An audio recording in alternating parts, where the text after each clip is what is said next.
Cindy, what do you think? Has the government set the balance in the right place?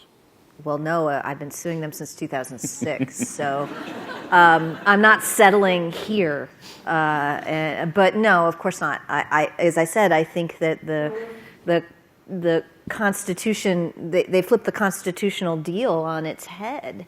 From you have a space of liberty where you can do stuff, and they have to make a showing before they have access to your information, to one where they have access to everything. And then they sort out later in a series of secret rules what they're going to keep and what they're not. I think that's a serious encroachment of our liberty. But basically, it's just trust us. If you're not doing anything wrong, you don't have anything to hide.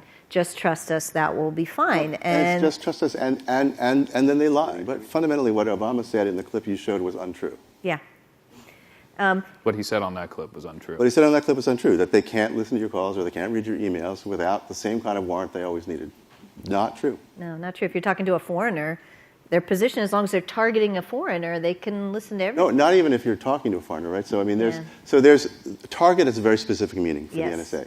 It is that they identify you by name, or more likely a IP address, email address, phone number, as the specific subject of surveillance. But the methods they use always, inevitably, knowingly, bring in a whole lot of other people's communications. Not people who are communicating with the targets, but lots of other people.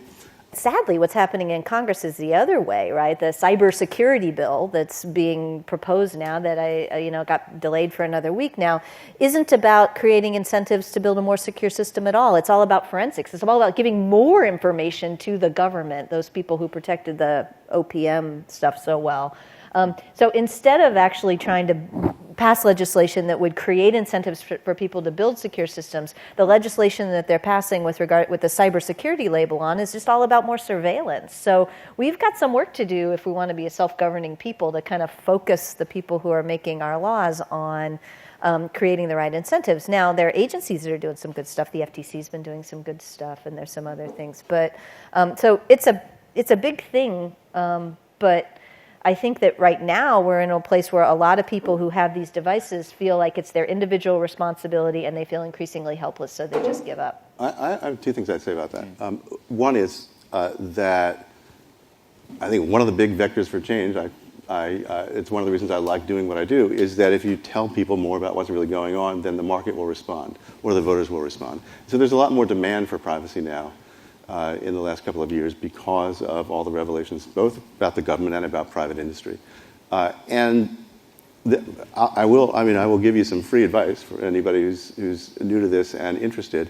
Two things you can do that would immensely improve your own personal privacy and security would be accept all the updates. I have friends and family members, you look at their computer and it says there are 73 updates away, because they've been clicking, never mind for 3 months now. Accept the updates to the software, because most of them are for security, and use a password manager, because your password really shouldn't be 1, 2, 3, 4, 5, 6. And now this is really getting personal. 15 people in this room who have that password. I mean, it is literally the most common password of all passwords. But equally important, just one more little gloss on that. He's totally right, you picking the right password, but also don't reuse passwords. One of the greatest things, which is why you need a password manager. Right, no one can remember lots of complicated passwords. Use the password manager, and it's actually easier than typing them. You just click